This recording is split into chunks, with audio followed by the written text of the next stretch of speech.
오늘의 사연 시작합니다. 안녕하세요. 저는 30대 초반 직장인입니다.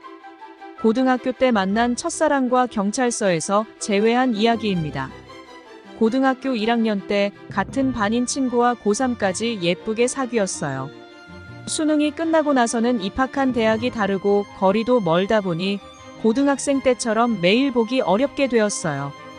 몸이 멀어지면 마음도 멀어진다고 해서 그런가 대학교에 입학해서 적응하려다 보니 서로 예민해졌고 별것도 아닌 일들로 트러블이 자주 생기고 별것도 아닌 일들로 싸우는 일이 많아졌어요.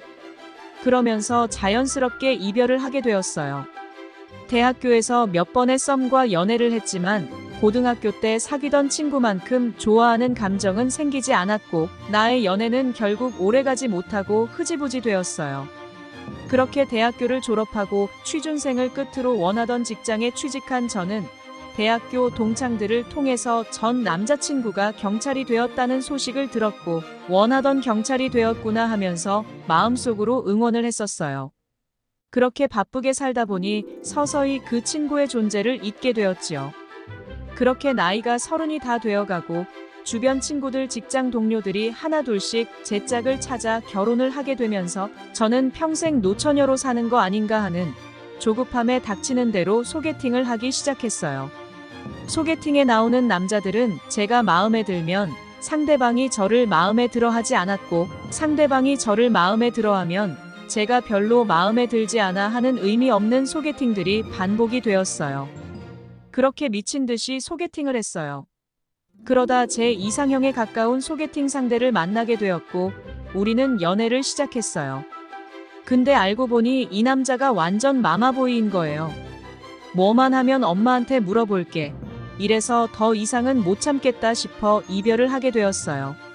남들은 다 하는 연애가 나는 왜 이리 어려운가 우울해하다가 이대로 안 되겠다 싶어 화려한 솔로로 멋지게 살아보자 다짐하고 하루하루 열심히 살고 있어요.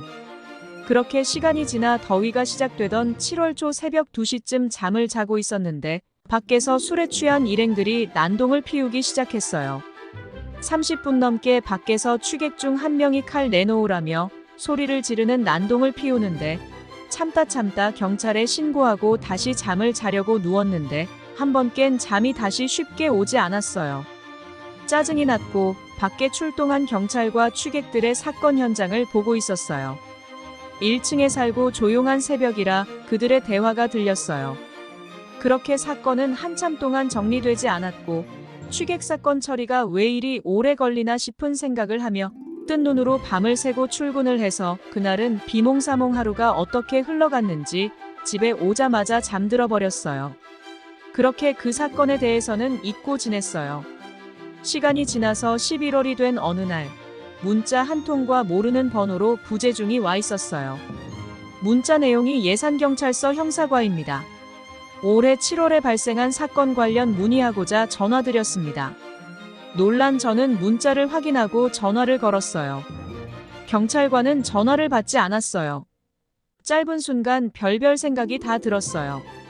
보이스피싱인가 아니면 단순한 취객 사건이 아니었나, 괜히 신고했나 걱정하고 있는데 전화가 왔어요. 그 당시 신고한 사건에 대해서 검사가 좀 더 자세한 조사가 필요하다고 판단했고 신고자인 나를 참고인으로 불러 조사를 해야 한다고 했어요. 취객 사건에 무슨 참고인 조사가 필요하냐고 하니까 취객 중 한 명이 흉기를 소지하고 있었고 일행 중 흉기를 뺏는 과정에서 상처를 입고 병원으로 이송이 된 사건이라 단순 취객 신고 사건이 아닌 상황이 되었다며 말을 아끼더라고요. 직장을 핑계로 참고인 조사에 나갈 시간이 되지 않는다고 하니까 통화로 대신 이런저런 질문에 대답을 하고 찝찝한 마음을 가지고 통화를 끝냈어요. 그 후에도 몇 번 더 질문에 대한 통화가 이어지고 결국에는 참고인 조사를 받으러 경찰서에 가게 되었어요. 짜증이 난 상태에서 경찰서에 방문하고 담당 형사를 찾았는데 그 자리에서 고등학교 때 만났던 친구라는 걸 단번에 서로 알아봤지요. 우리는 고등학교를 졸업하고 거의 10년 만에 경찰관이 된 친구와 참고인 조사를 받으러 온 사이로 재회하게 되었어요. 세상에 이런 우연이 있나 싶으면서 신기했어요. 제복을 입고 있어서 그랬는지 운동을 열심히 해서 그런지 다부진 체격으로 너무나도 멋있게 변한 친구를 보자마자 남자로 느껴지면서 심장이 요동치기 시작했어요. 참고인 조사를 어떻게 받았는지 하나도 기억이 나질 않고 시간이 흘러 참고인 조사가 끝이 난 게 아쉬웠어요. 경찰서까지 오게 해서 미안하다면서 사건이 사건인지라 자세한 조사가 필요했다고 미안하다고 하더라고요. 경찰서 밖으로 배웅을 해주면서 이렇게 보게 될 줄은 몰랐는데 만나서 반가웠다, 건강하게 잘 지내라고 인사를 했어요. 곧 퇴근 시간인데 잠깐만 기다리면 되니 저녁 같이 먹자고 하면서 근처 카페에서 기다리라고 하더라고요. 퇴근하고 저녁 먹으면서 이런저런 이야기를 하면서 고등학생 때 기억도 나고 계속 만나고 싶다는 마음이 들었는데 만나는 사람이 있는지 결혼은 했는지 묻고 싶었어요. 선뜻 물어보기가 자존심도 상하면서 여자친구가 있거나 결혼을 했다고 하면 실망할 것 같아서 묻지는 않았어요. 저녁 먹는 시간이 10분처럼 짧게 느껴졌어요. 헤어지기가 너무나도 아쉬웠어요. 밤이라 위험하니까 데려다 준다며 같이 걸어오는데 매일 걷는 길이었는데도 다르게 느껴지고 옆에 있는 친구가 너무나도 든든했어요. 골목길이 위험하다면서 매번 데려다 줘야겠네 라며 장난치는 모습이 싫지가 않았어요. 이대로 계속 걷고 싶었어요. 헤어지면서 계속 연락해도 되냐는 친구의 물음에 집에 가서 차 한잔 마시고 갈래라며 집으로 무작정 데리고 들어왔어요. 우리는 차를 마시면서 못다한 이야기를 하게 되었고 1분 1초 지나가는 시간이 너무나도 아까웠어요. 시간이 늦어 새벽이 되었는데도 보내기 싫었고 저도 모르게 제 입에서 자고 갈래라고 물어보고 말았어요. 지금 생각해도 어디서 나온 용기인지는 모르겠어요. 친구는 기다렸다는 듯이 흔쾌히 그러겠다고 했고 제 심장은 한 번 더 요동치기 시작했어요. 그러나 기다렸던 사랑을 나누는 일은 일어나지 않았어요. 친구는 눕자마자 잘 자라며 잠들어 버렸고 저는 실망감을 감추지 못하고 잠들었어요. 그날은 아무 일도 일어나지 않았지만 우리는 서로의 일상을 공유하며 예쁜 연애를 시작하게 되었어요.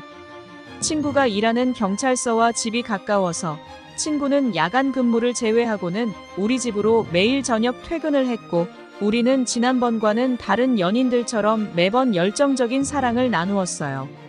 시간이 지나 그날 왜 그렇게 잠들어 버렸냐고 물어보니 참느라 혼났다면서 너무 소중해서 지켜주고 싶었다며 말하는 그가 너무나도 사랑스럽고 믿음직스러워서 이 남자와 평생을 함께하고 싶어지네요. 다시 만난 이 사랑을 지키고 싶습니다. 오늘의 사연은 여기까지입니다. 구독, 좋아요 꼭꼭 눌러주세요.